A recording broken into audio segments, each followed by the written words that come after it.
What is going on, people? Welcome back to Chelsea Fan TV. It's me, Scott. Don't adjust your TV screens, your laptops, your iPads, wherever you are watching us here today.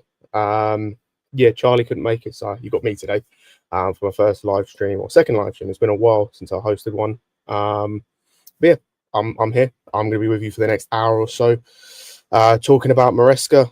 Is he to blame? Who else is to blame? Going to touch on everything.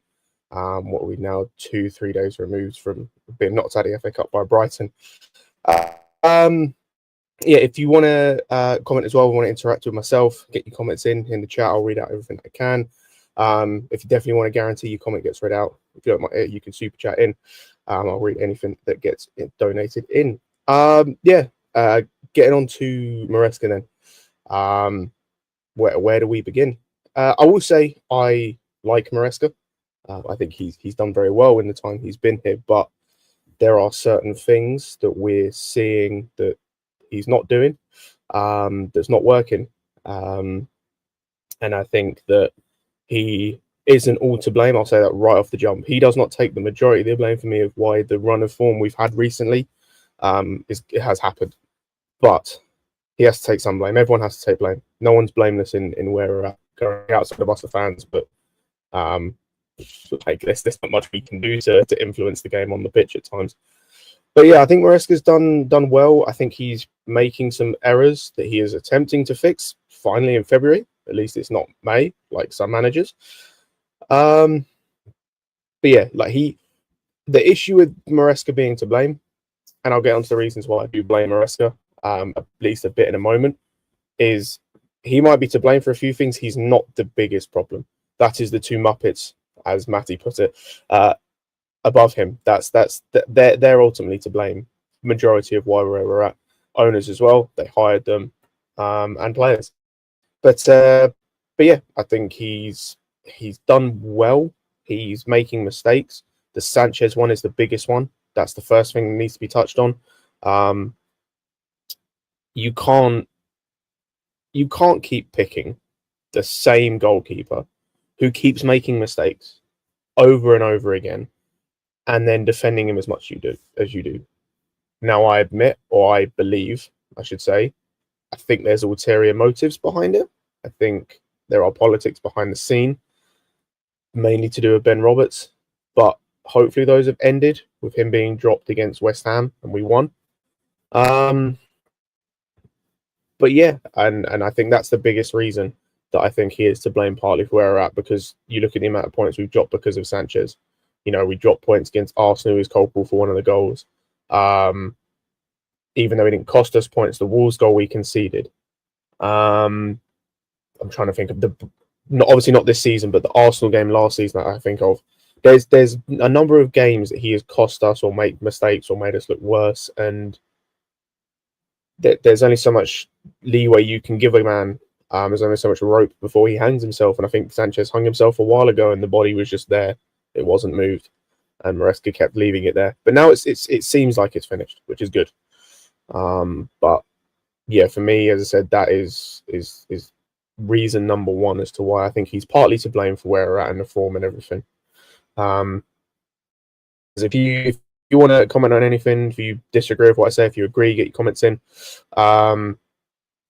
I see Harry here saying that the buck stops with Maresca, but that he like the strategy goes by the club's reinforced play. I agree. That's another thing. As I said, the strategy.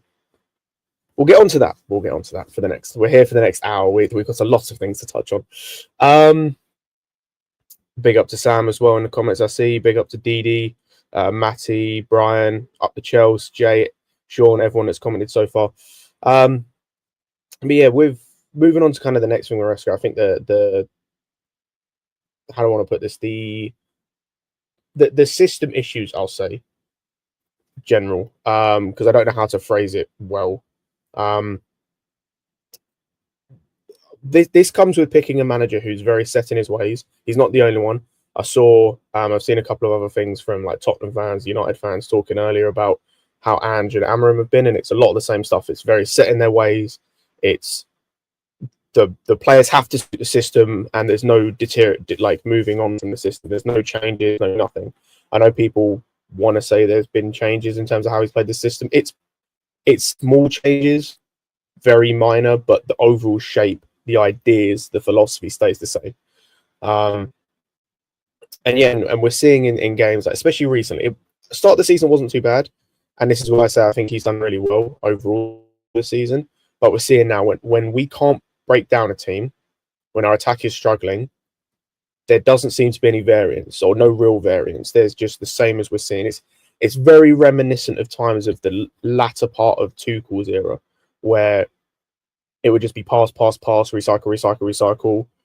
No one moving up front, no one interchanging in positions really. It's all just very kind of slow, lethargic, kind of that sort of thing. And yeah, it doesn't work. It really doesn't, and I think that's outside of the Sanchez thing. I think it's the next thing that Maresca needs to not necessarily change. I don't think he needs to do wholesale changes. I think he needs to find a way to adapt. We've seen this season, we've done the overlapping fullback thing, and it worked with a number 10 coming on. Obviously, we had Felix when that worked, and I might not be Felix's biggest fan, but at least that worked with him. We have yet to see it work with Nkunku. But yeah, I think it could potentially work. Maresca says he doesn't like overlapping fullbacks, so that's not going to work. We've had the Palmer on the right conversation. At least I've had this on other streams a million times. And it's something that needs to be tried. Even if you don't think it's your plan long term, it needs to be tried to see if it works. But he seems reticent to doing that, and for whatever reason. And at the end of the day, with all of these things, if these work, or if we still get top four, he's validated to an extent. We don't get top four while doing these. While I maintain he's not the guy that should have the spotlight on him, he will inevitably have a spotlight on him, and I will not blame people for asking for his head.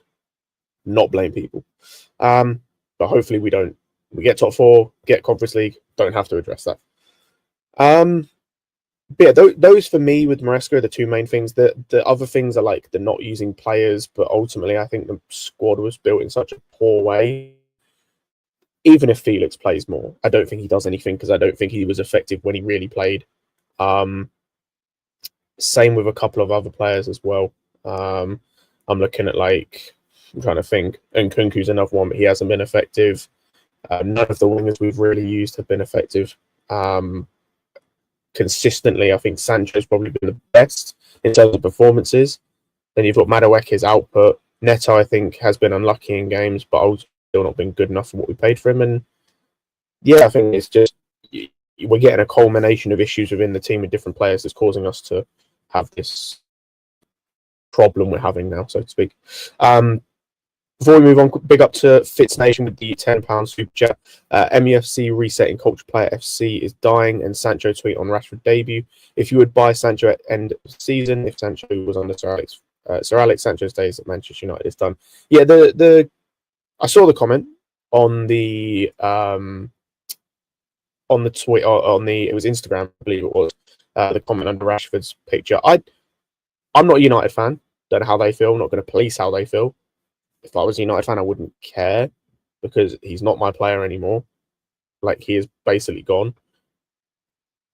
He's showing love for a player that he obviously is a friend of his. And at the end of the day, for me, I just don't think it matters. Sancho, in terms of being at Chelsea, I think has been, as I said, has been decent. I don't think he's been at his best, but I don't think we've seen his best for a very long time since Dortmund, the first time.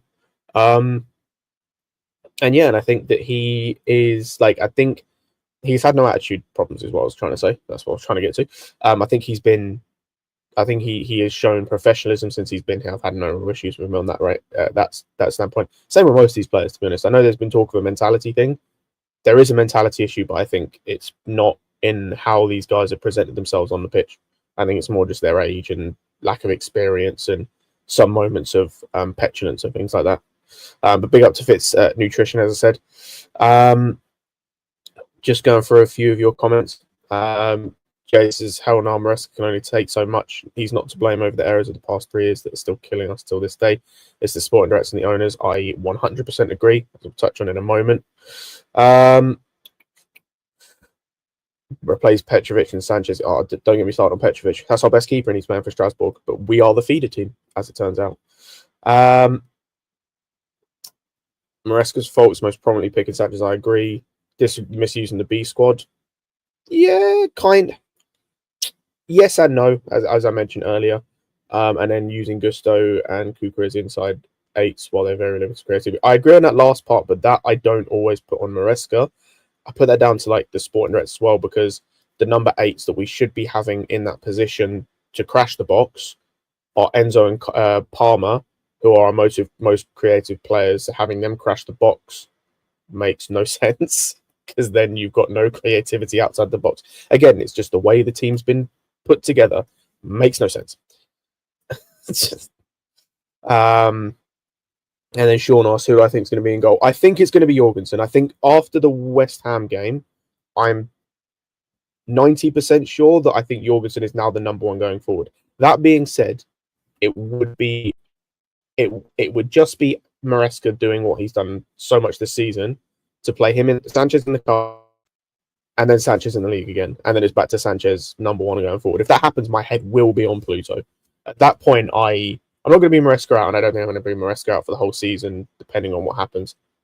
I'll just have question marks. Again, massive question marks, and it's a huge red flag for me. Big up to Evan. Thank you very much. Second time technically being on this channel. First one was a very, very long time ago before Alex owned the channel and was involved in everything. But it's good to be back in terms of actually hosting a show, as opposed to just being on the podcast every other week or so. Up the Chelsea and Petrovic and Jorgensen need to fight for number one. I agree, but Sanchez isn't going to go until Ben Roberts goes, and they both need to leave. Unfortunately, with Sanchez, I think he's here for the long term. He got a 9-year contract, I think, when he joined, so I think he's still here till 2031. So who knows? Who knows? Couldn't tell you what's going to happen. The more likely thing for me, I think, is Petrovic gets sold, which is going to suck, because considering he's young for a keeper, he's only 25. He's shown the ability to improve this season at Strasbourg. He's been arguably the best keeper in that league. It just sucks. It really just sucks for me. Big up to Stephen as well, saying big up to myself, and hashtag trust the process, Clown Lake out. I'm gonna address that, and because I've seen this happen a lot, as it normally happens with when stuff goes wrong over the last few years with Chelsea. As much as I think the owners are getting things, actually no, the owner, because I'm telling you right now, Todd Bowley has no say in what's going on right now. It's Barley and Feliciano and Clear Lake. They cannot leave. They physically are not allowed to leave. Even if I wanted them to leave, everyone wanted to leave, they can't leave. They are here for 10 years. Like, whether you think that's good, bad, whatever, they cannot leave for 10 years when they bought the club. So we're talking 7 more years, if I've done my maths correct there. 7 more years. So, like, that's why the owners get my nerves. But at the end of the day, I can't keep giving my energy. Like, I can't give all my energy to the owners, because I'm just going to be shouting at clouds. So I've got to see what else can change. They can't change in terms of who they are. The best we can hope for as fans is Bowley buys out the rest of them. That's the best we can hope for them changing and them leaving. Outside of that, there's simply nothing we can do in terms of them leaving until the 10 years is up. And then once it's up, we can have that conversation about getting rid of them and whatever, and we see what their legacy is till the end of the season. But right now it can't change. That's why I have so much energy for the sporting directors. They can change. They can leave. They can be sacked. They should have been sacked months ago. They should have been sacked before this, like, at the end of the summer window. Arguably even before, but definitely after. But what can you do? What can you do? But yeah, getting back to the Maresca thing then. As I said, he takes some of the blame, 100%. I'd say like 30%. 10% I put to the owners, maybe 20, being generous. The large portion of the blame for this season, and potentially our entire time under these owners are these sporting directors. Let's address that point number one. I made this point on the podcast. If you haven't seen it already, go and check it out. That myself, Alex, and Charlie did the other day. 2 sporting directors. This does not happen in anywhere else in world football, as far as I know. This doesn't happen in any top 5 league in Europe. This doesn't happen in some of the smaller leagues like your Eredivisie, your Portuguese league, your, I don't know, Swedish league, things like that. This doesn't even happen because I know this got brought up as a topic of conversation on another stream I was on. This doesn't happen in America. This doesn't happen in MLS. I watch MLS regularly. I follow it. I keep up with it. Let's just take a random team, right? Let's take... I'd use the example the other day. Let's take Columbus Crew. They will have a GM, a sporting director, a chief soccer, as it's called there, chief football officer, whatever, at the top. They might have others working underneath him, like they'll have 2 assistants maybe or whatnot. They'll have one guy at the top and guys underneath him that do certain jobs for him. Nowhere in world football has 2 sporting directors, as far as I'm aware. If someone can tell me a place that does, please educate me. But as far as I'm aware, they don't. So you've got 2 sporting directors. I don't know what they do. Apparently they've got different jobs. If they have, that's news to me. Apparently they've got different jobs. One of them has no experience doing this job ever, and one has only ever done it at Monaco and Red Bull, which makes a lot of sense, considering what these guys seem to be aiming for. Yeah, they've sucked. They've done a terrible job from the offset. They nearly butchered the Caicedo deal. They nearly butchered the Mudryk deal, regardless whether you think he's a good player or not. They nearly butchered the Enzo deal. They did butcher the Osimhen deal. They did butcher the Caicedo deal. I'm trying to think what else they've messed up on.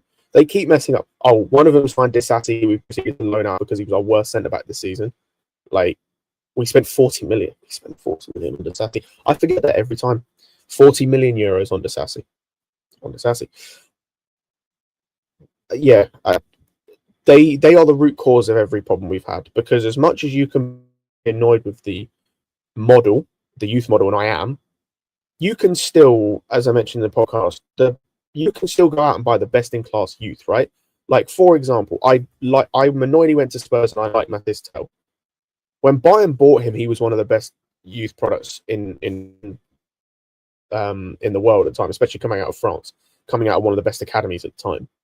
That's the type of guys I want to be signing. Go and look at what Bayern do.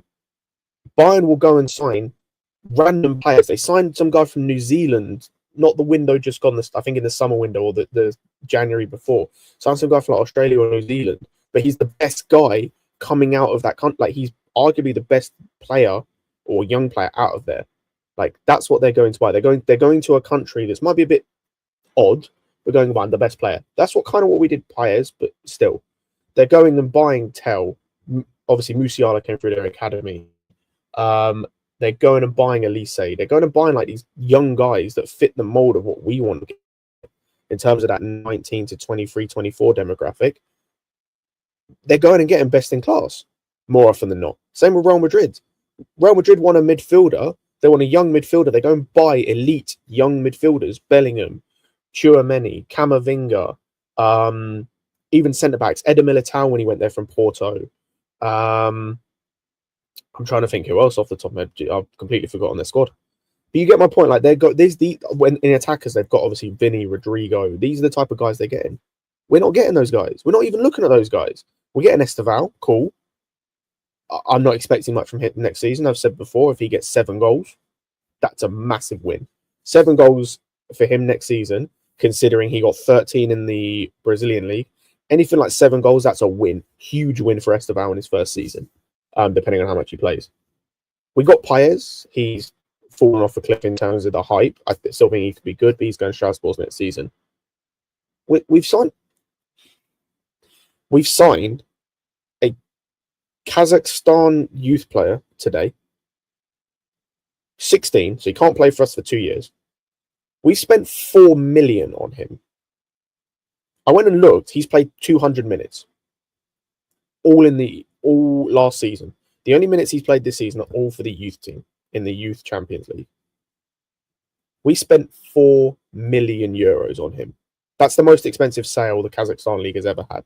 on a 16-year-old. That's not the best of the best. That's not elite young talent. Like, that's nonsense. We spent 19 million on Kellyman.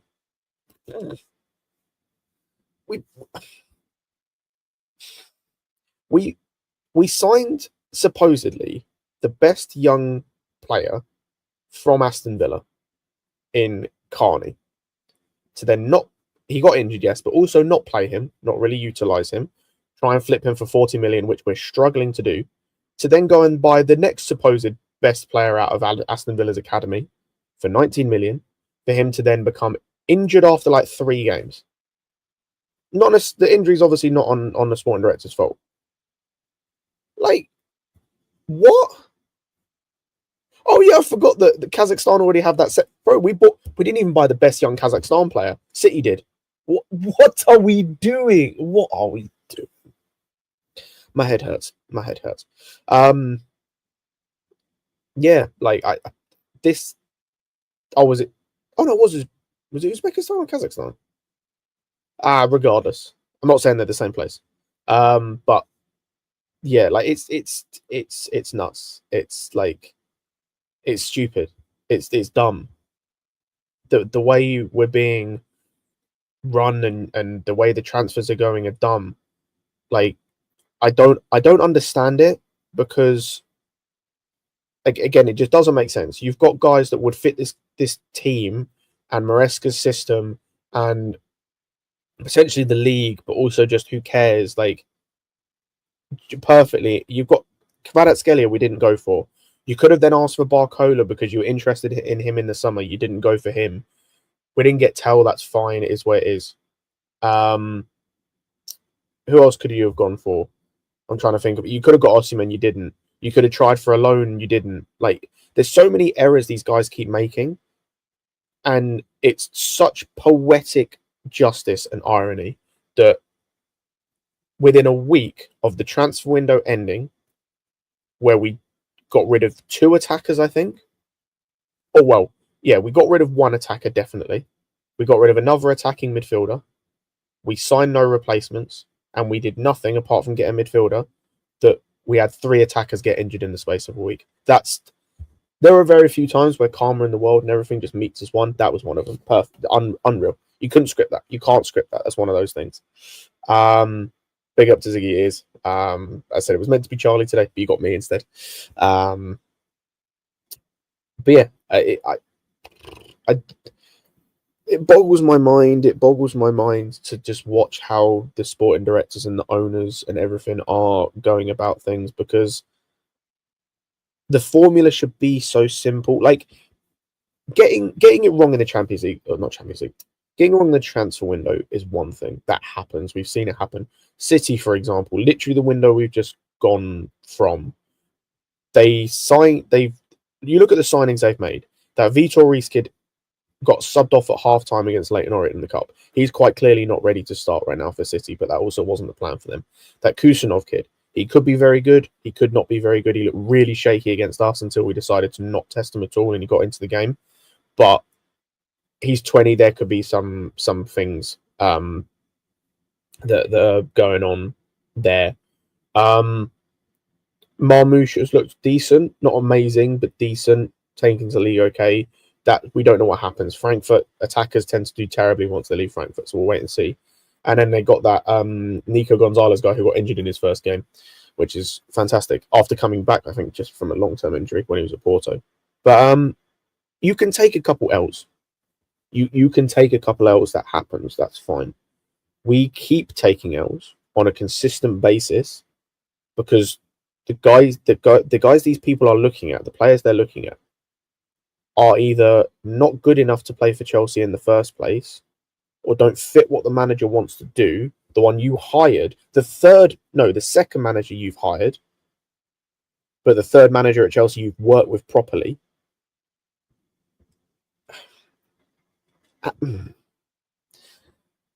There's so many problems. As I said, like, it's just a mess. It's just a mess, and I can't explain it, and I can't wrap my head around things. I can't work out what the point is. I can't work out why the vision is as it is.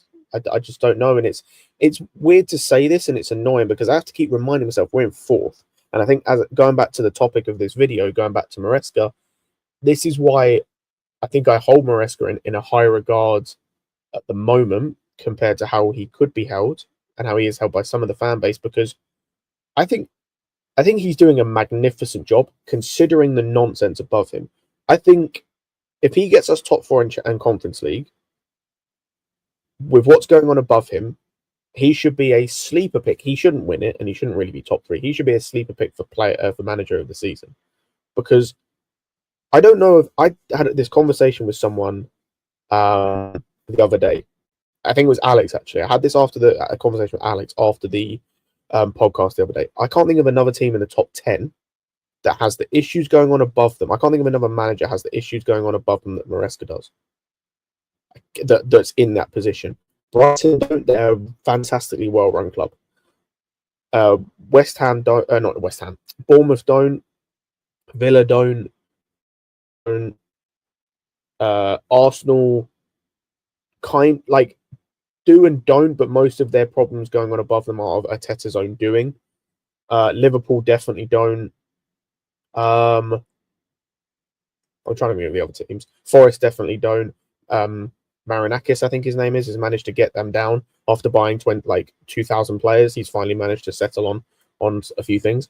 I'm trying to think who else is in there. Newcastle don't. None of these teams around us have these issues that Maresca does in terms of what's going on above him. No one else. And that's why I think that's why I think for me he's doing a good job.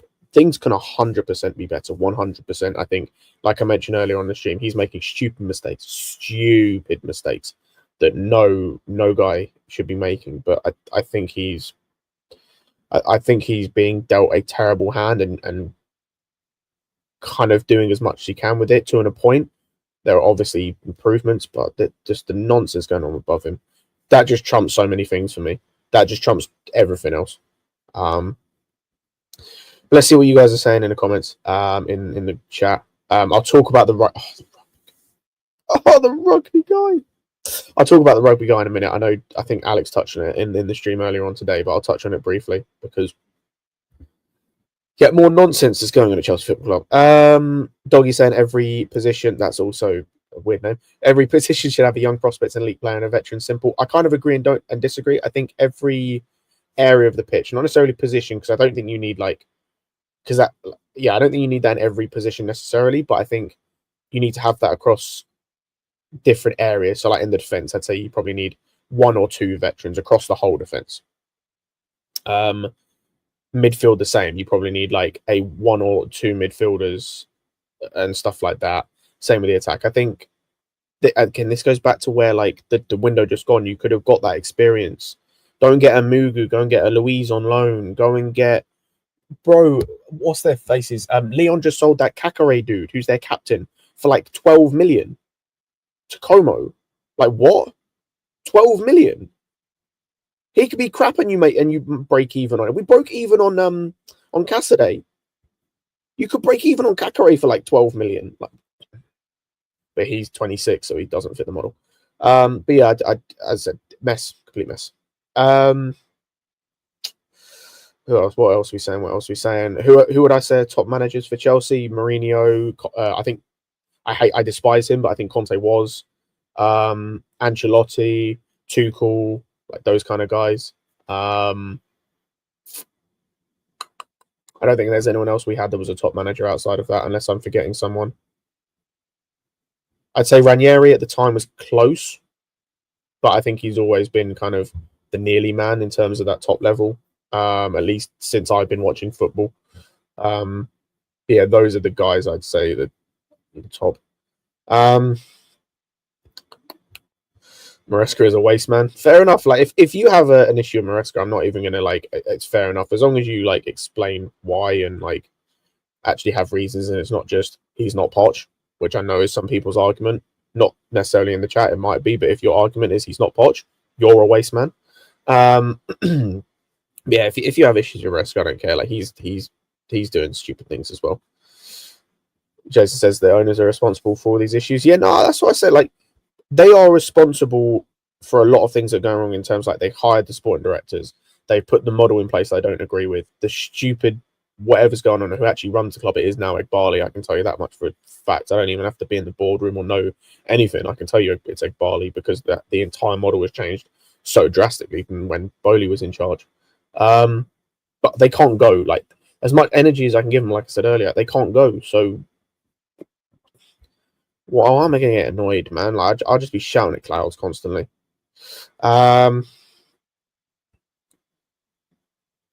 We will not make top four. So forget what issues he has been given a good squad. His decision making looks bad.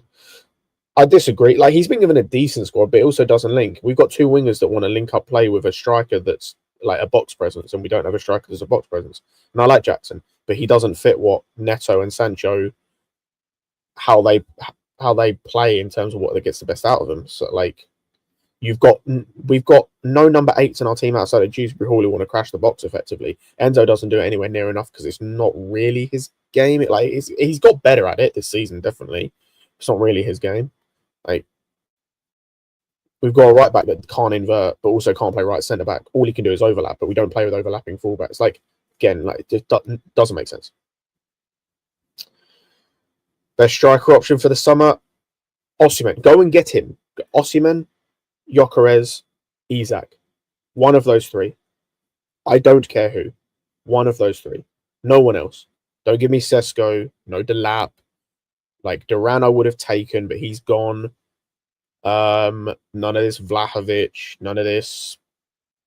That we got linked before he joined Bournemouth. We got linked with that croupy dude. None of him. Like, those three. Isak, Gyökeres, Osimhen. One of those three. Don't care who. Like, it has to be one of those three. There's nothing else. Nothing else that it was acceptable. Yeah, Benzema on loan, I 100% would have taken. I'd have bitten your hand off. I'd have given both my arms and my legs to get Benzema on loan, but unfortunately the wages make that nigh on impossible. No matter, like, we have to pay like 10% of his wages, and even that would be astronomically high. Like, he'd be our highest earner by a long way. So unfortunately, it's not happening. Clear Lake and Blue out. There's Stephen. Let me. This is another thing. I'm trying not. I try not to get annoyed at the press conferences anymore because he just says nonsense. Like, it's just nonsense. It's just nonsense. It's just words. Like, he went from saying that João Felix is someone that you would pay to see. Then João Felix and Kunku and Palmer can't play together. They then played together against Ipswich, and that was terrible. I'd argue it was our worst performance of the season. We were terrible. Then, what else? What else did he say? Oh, he then said that he wants to play Felix and Palmer more together, but he can't. Then did. Then we got reports that Felix wasn't his signing. Then what happened? Oh, then he said, "Oh, Felix, if I wanted Felix, because Felix was here, then I wanted him because he was here or something." And then it was his decision to leave. We've had an entire series, like an entire Netflix series, the Felix saga in 6 months. And all of it is just coming from Maresca and what he's saying in press conferences. It's nonsense. It's complete nonsense. It's like, if he wasn't speaking English, I would understand. It's almost incomprehensible. Almost incomprehensible. Luke asking if I'm happy with one of those strikers. No. When I say no one else, I mean, we need a striker, one of those three, but we need Santos needs to come back in. We need another winger, like a goal-scoring winger, probably on the left-hand side, because Mudryk, the drug mule, is now no longer playing. Well, will no longer play for us. I think we need another centre-back. We need a goalkeeper, whether that's Petrovic or someone better. We need, like, there's a positions we need. But I'm saying for striker and purely striker, it has to be one of those three, no one else. I'm not accepting anyone else. What are we saying, bro? You're not analysing this properly. Maresca is uncharted of the squad. Look at the board dictating for him. No, I'm not saying the board is dictating for him. I think he's made mistakes. Like the whole Felix, as much as I don't rate Felix, like he's better than Nkunku in this squad. He fits the squad better. He links up with Palmer better. He links up with the other players around him better than Nkunku does. Like he could have got more game time. I don't necessarily think he would have changed much because I don't think he's that effective in a player in terms of actually on the game. But he would have linked the squad better than Nkunku did. And like he's now gone. The Vega situation, I don't blame him for. But like, excuse me, the whole Gusto situation is a mess, and I think it could be fixed in a way if you just had him overlap and had Palmer on the right. At least try that. But he's not trying it because he doesn't want to because he's set in his ways. There's the whole Nkunku striker thing for the entire season outside the Brighton game. He had to do that. The Hugh not playing any minutes until he needed to against West Ham and then proceeded to get injured. Because why am I surprised when that was his first real minutes outside of 9 minutes against someone in the league that he played he played for like a month or 2 months. Why am I surprised he gets injured after barely playing football for 2 months? I'm not. And stuff like that. Like he needed to handle the squad better 100%. He needed to do things that he hasn't done 100%. But it's hard to on the strike thing. It's hard to really judge him fully. Like he made some issues. We gave him Jackson and Hugh. We gave him Jackson, who's had 1.5 years playing at striker in his career, and Hugh, who before he joined us had played 180 minutes of league football. 180, not 1800, not 900, 180.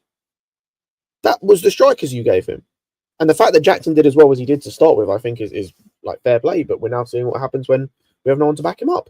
I mean, now we have no strikers. Apart from Jackson might be back at the weekend, I think he said. But yeah, Maresca's 100% made errors with this squad. If wages are a problem, they got Steve. Like I said, Stephen. Vega, I understood. It's 10 million. It's not that much. We're going to sell him. We spent 19 million and 30 million on those two. Kellyman and KDH. We spent 46 million on Felix and loaned him out 6 months later. We've wasted like anywhere from 100 to 150 million on pointless transfers that made no sense. Just made no sense. That pays for Isak or Osimhen. That literally pays for one of those two. Or Gyökeres. Take your pick. Anyway. What do I know?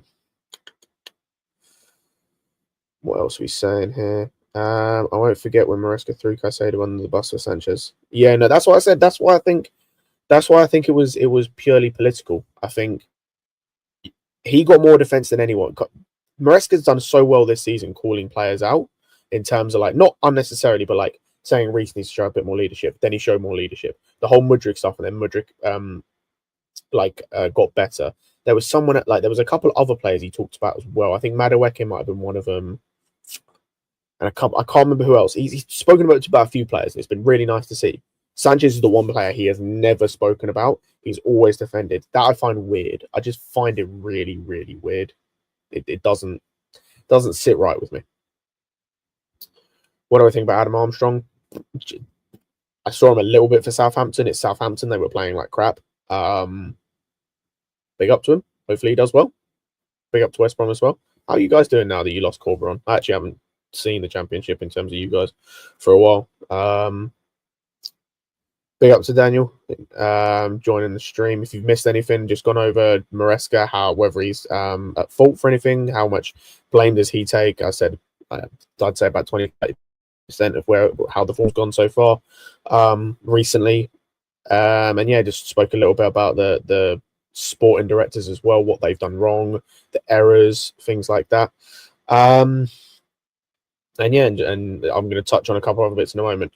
On the Bowley thing, by the way, I just want to touch on this quickly, just because I'll say it right now, I don't really go to games, whether it's due to like timing, money, things like that.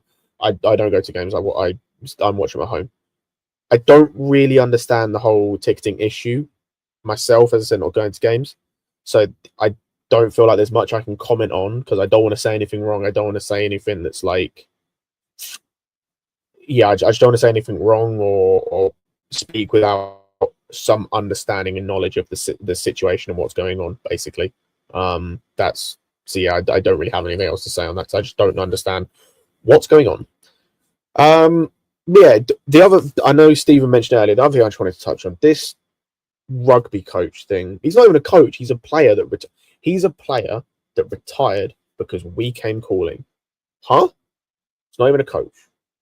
He's a player that was playing, because I think Lewis brought this up. I think there was a statement from his club that said he's left the club to pursue other opportunities or something like that. I think I'm paraphrasing. He retired to join Chelsea for insert time here as a mentality coach thing again. Huh? Like, did we not do this 3 times previously? Like, we did it with that, what was his name, Gilbert Emeka or something like that, the New Zealand guy. We did it with someone else as well. There was like 3 guys we did it with. The New Zealand guy was the big one. I can't remember the other 2. They got brought up the other day. I could go find them in a moment. He's then done it with this guy.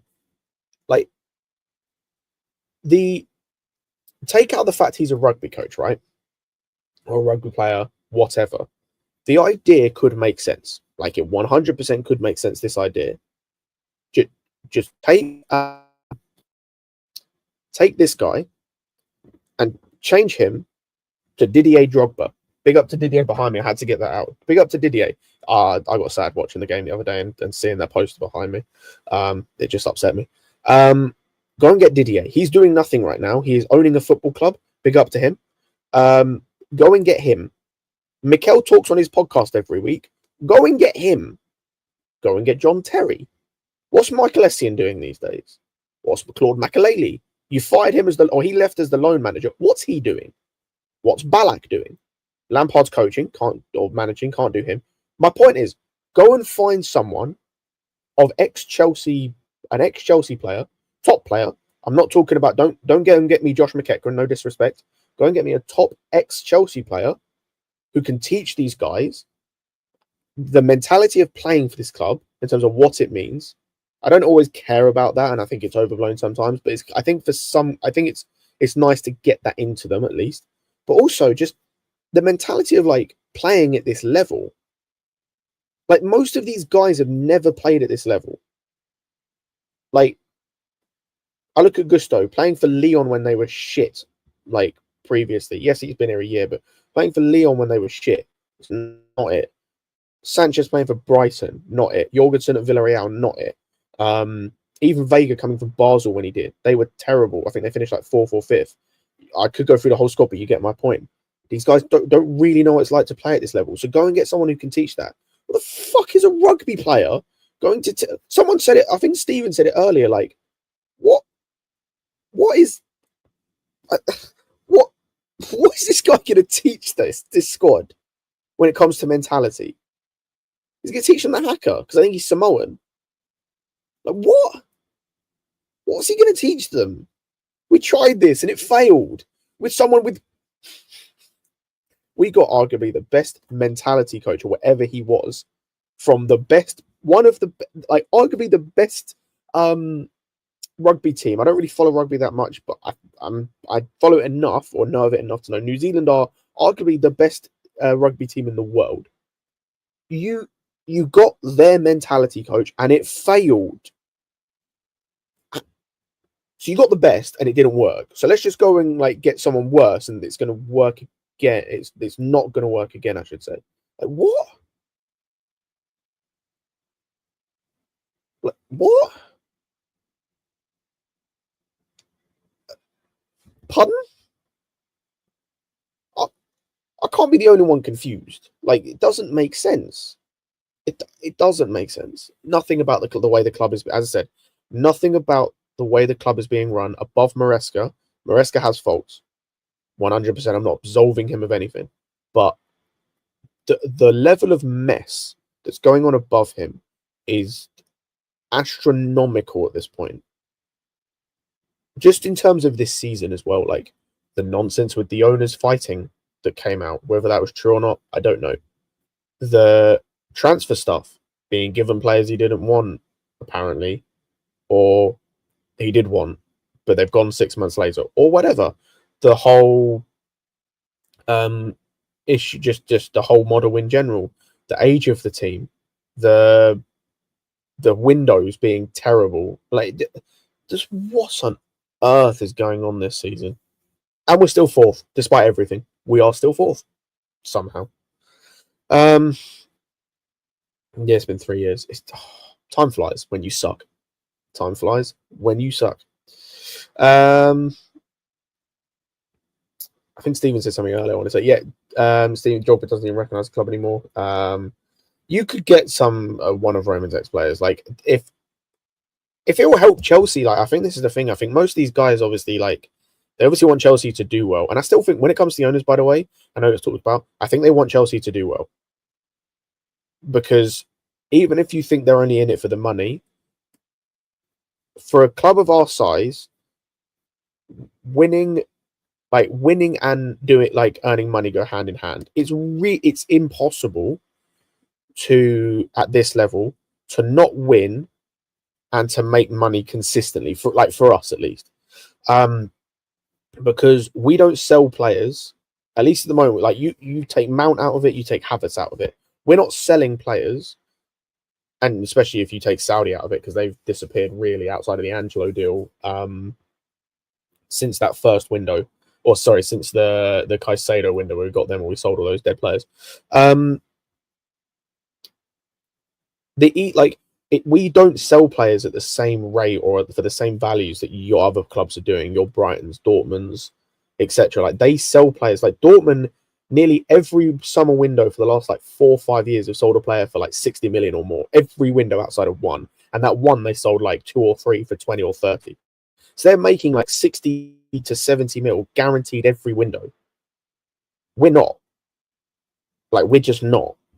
And if we are, it's because we're having to sell Gallagher and Chalobah. We didn't sell him, but you get my point. Like, these kind of guys. But then we just go and spend that money on shit anyway, so you defeat the purpose of raising that money. So yeah, we can't do that. We also have higher running costs. Like, a club of our size compared to a Brighton or a Dortmund, more specifically Brighton than Dortmund, but Dortmund as well, we just have higher running costs. It's going to be more expensive to run our training facility, especially considering we've got arguably the best, like, youth academy and everything in England. It's going to be more expensive for, like, the training, the youth, the stadium, in terms of maintenance and stuff and whatnot, living in London and everything. Like, stuff like it just costs more. We're going to have more staff because we're a bigger club. It's just costs more. So you have to then find other ways to earn money. So, like I said, the best way to do that, and the easiest, there's 2 ways. Sell players for large money. We don't do that outside of a couple. We don't develop players to be able to sell them for a large amount of money. The second way is win. Get Champions League. You get, was it 40 mil, I think it is, or something like that. We get 60 million for simply being, not winning, not playing a game, not nothing. For being in the Club World Cup, we get 60 million. 60 million. That pays, if you were to use, obviously we're not going to, use all of that for a player, that's Gyökeres instantly. 60 million for being in the Club World Cup. You get to the Club World Cup by winning the Champions League. You get to the Champions League final by being in the Champions League. You're in the Champions League by finishing 4th. So, like, the easiest way to do all this is finish 4th, win, and you get money. Like, that's quite simple concept. It's the same for life. Like, if I do well in my job, right, and I go above and beyond, and I work really hard, and I do overtime, I get more money. If I do less, I don't turn up to work, I get sacked, number one, but I do less hours, you know, I don't work as hard, so I'm not progressing. I earn less money. That's like, it's simple life. It's maths and life, and that's just how things work. And it boggles my mind that they don't want to go about this. They want to make investments that are going to take 3 or 4 years to potentially earn the money. And we're seeing, it's like Hutchinson, we made good money on. Angelo, we made like 3 million. What's his face? Moreira, we made 1 million. Cassidy, we made like 2 on the book profit, whatever the nonsense is. We broke even. Who else did we sell? Like, those are the guys I remember. Carney, we're trying to sell, but we can't sell. Like, we're making like pittance. Like, obviously in real money it is a lot of money, but for football clubs it's nothing. It's nothing. By the 3 million or whatever he's made on Angelo, we spent double that to get Hugh. So, like, It doesn't even pay for it. What we're selling these guys for barely pays for a Hugh. So we're not getting any money from them. We're getting a 5 million loan fee from. I just realized we got 5 million loan fee from Disassi. That's what we got. Profit from Angelo and Cassidy, or Angelo and Moreira combined. What's the point? What's the point in any of this? In doing this way? I keep going back to it. And it's why I said, going back to the title of this video, is Maresca to blame for this run of form? No. Because despite his faults, and there are a number, don't get me wrong, this is the third manager, and as much as Potter was terrible, and I despise Pochettino, and a lot of the problems he was causing were of his own volition, and he put a shield in front of the owners and the sporting directors because of the errors he made, he was having the same problems in terms of the model was still the same. The players we were buying are still the same. Outside of your Caicedos and your Lavias, we were still buying Gusto. I think Gusto's great, but it's still the same. Like he was 20 or 19 when we bought him. We still bought Mudryk at like 21 or whatever he was, having played all of 50 games in the Ukrainian league. Like we were still making these issues. So we're at the point where like it's not. Yeah, like they like England Cricket Fan Channel says, they're all to blame. It's just like the thing with Maresca as well, actually, is if you blame him and you think he's not good enough, that's the third manager they've hired that's not good enough. If you think he's not good enough, that's the third manager. That's why, as well, when the whole Maresca out thing is happening and it's being spoken about, and that's partly why I wanted to talk about is he to blame.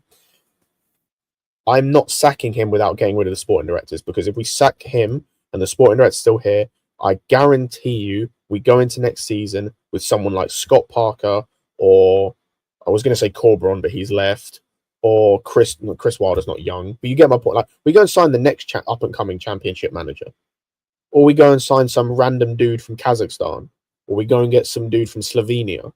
Like they while they are here, the problems persist. Thomas Frank might be the best shout we have a possibility of getting. Is the ironic thing. Like we're in a terrible situation. We're in an awful situation behind the scenes. But I have to keep going back to it, and I need this to be clear for anyone that watch this and thinks, why is it so doom and gloom? Despite everything, as things stand on Monday the 10th at 5 to 6 to 9, we are still fourth. We potentially this season can finish fifth and get Champions League. I don't want to rely on that. I want to finish fourth. As things stand, it is still in our hands. Beat Brighton, beat Villa. That's a 9-point gap over Villa. If we win both those games, that's a 9-point gap. I know we face Leicester soon. We face Southampton. Nothing else. I expect nothing else than dominant performances and wins in those games. We have to face Arsenal soon. It's the last game before the international break. Go into the international break on a high. Win. I don't care if you have to do it 1-0. If it's terrible, if it's an awful game to watch, I'll be slightly annoyed because I have to watch it and I'll get bored. I can find other things to do. Ultimately, I'll get over it. Win 1-0. Make it the scummiest, the most. Make it an Arteta masterclass, but against Arteta. Make it just the most awful game to watch. But win 1-0 and I don't care because we make up ground. We've played Forest soon. Again, win, make up ground. It's in our hands. Despite the mess, despite the nonsense, despite the morons above him and the stupid stuff he's doing, Maresca and these players have it in the palm of their hands. It's there. It's theirs. Just don't drop the ball. Don't bottle it. Don't mess it up. Don't do stupidness. Sanchez, go away. Jorgensen, good. Well done for that. Keep it. The centre-back partnership, I know they made a couple of mistakes against Brighton, but the centre-back partnership, keep the same. Tosin Chalobah, Colwell, sit your ass on the bench. Sit your ass on the bench. James coming back into the side. Hallelujah. Praise be. Come back into the side, just play well, don't be gusto. It's not hard. The midfielders just keep performing how you perform. And fair play to them during all of this. Caicedo and Enzo, more so Caicedo, but both of them, I think, massive respect for continuing to perform. They are showing. Caicedo already showed this season. Player of the season, it's not even close. It's him. Yeah, no, it's him, then Gap, then Palmer, then Big Gap, then Cucurella, then everyone else, like miles away. Those two guys, despite everything, we're not talking about price tags no more. They're performing, fair play. The attack.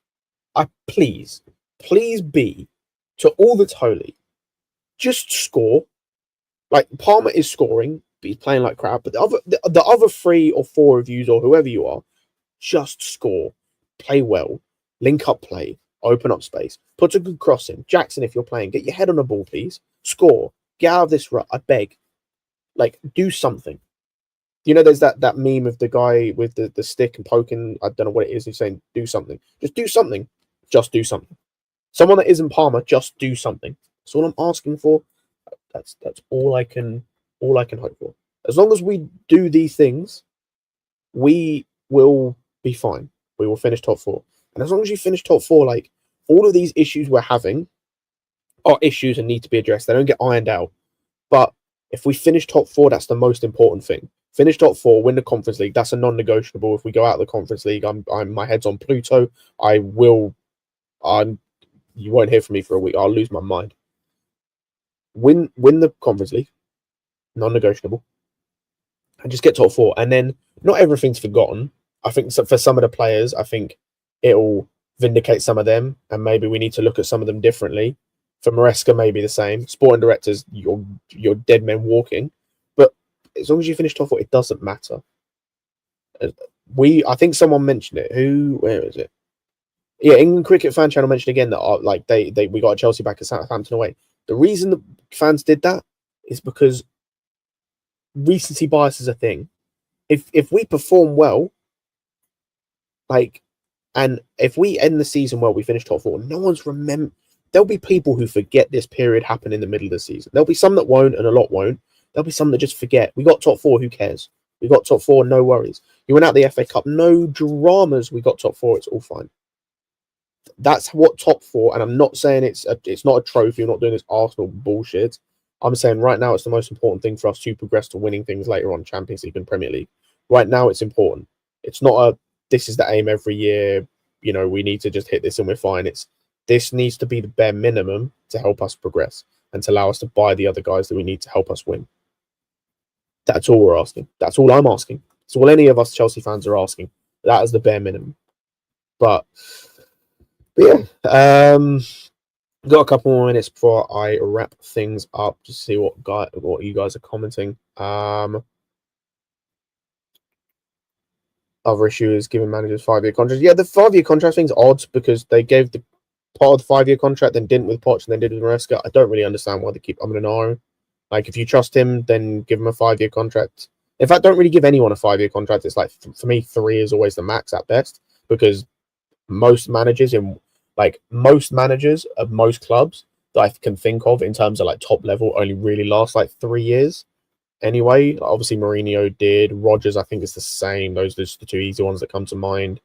Like, I can't really think of many managers off the top of my head. I think Arteta is, but then there's issues. They want him gone for that. So only many managers I can think of off the top of my head at the top level that stay for more than like 3, maybe 4 years at a push. So yeah, I'd say 3-year contracts are always a maximum, but with an option of a 4th year. But what do I know? What else are we saying?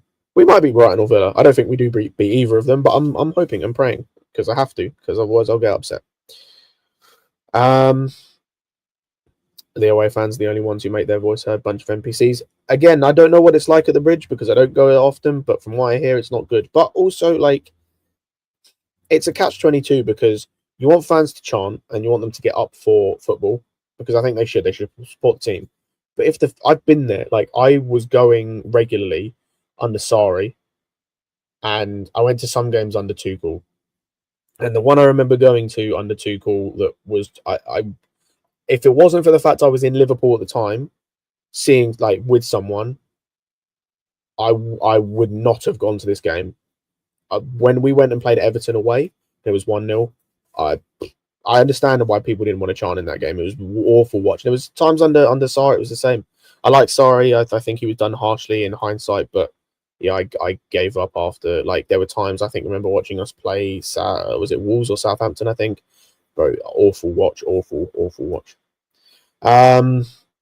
Go for a couple more comments and then we will wrap it up. The shirt sponsor thing's a joke. Like, it is just a joke. I think I mentioned this on Lewis' channel. There's almost no one in world football that has the same issue. I think the only ones that do, Sevilla did. They've recently just signed a shirt sponsor, and I think there was someone mentioned Roma and Lazio. Like, there's almost no teams in football, maybe lower league in football that have this issue. And with February no shirt sponsor, it's embarrassing. Will Esteval and Pires thrive in this environment? I think Esteval will, just because I think he's talented, and I think talent, to a point, I think talent always shines through. Obviously, you need the platform, but I do think sometimes talent can just shine through. Pires, who knows? He's going on loan to Strasbourg. Hopefully, he does well. He's fine with a couple of people for his position, so we'll have to wait and see what happens there. But yeah, I think Esteval will be fine because I think he's more talented than the other two. The other two. Should we ban Maresca? I think he should leave eventually, maybe this summer. But the problem is, like, you have to replace him. Like, Esteval's not a good enough replacement right now. He can be with time and nurturing, not right now. But if you were to get rid of, if you were to get rid of him, if you were to get rid of him and have, I would be okay getting rid of Madueke if these guys go and get an actual proper bad boy left winger. Like, if so, they go and get Barcola in the summer. I'm happy letting Madueke go. You have then Sancho can play both sides. He can be kind of the guy for both sides. You have Neto on the right, and you have Esteval in there. That's like your four wingers, because all of them outside Esteval can play both sides, so they can interchange. That I'm fine with. Yeah, I think that's everything. I don't think Jackson needs a strike partner. I think we need to get someone to start ahead of him or be backup, but we need another striker. Whether you think it's a starter, backup, whatever, I think it's a starter at this point. Go and get another striker. I think I said Osimhen, Isak, Gyökeres, no one else. Not Sesko, not Delap, not Vlahovic, no one else. Those three, no one else. But yeah, big up to everyone. Like, subscribe if you haven't already. Check out the memberships below as well. There's a link down in the description. If you want to become a member of the channel, I believe Alex is probably gonna do some extra content for that. If you've got any other comments, leave them in the comment section below. Hit the bell notification as well, so you never miss a video or live stream or anything when they come out. That's it for myself. There will be more streams tomorrow, I believe. I'm not sure who is doing those as of yet, but check those out when they come. And then obviously we've got the game on Friday coming up against Brighton. Can't wait for that one again. But big up everyone. Enjoy your evening. Stay safe. Bye.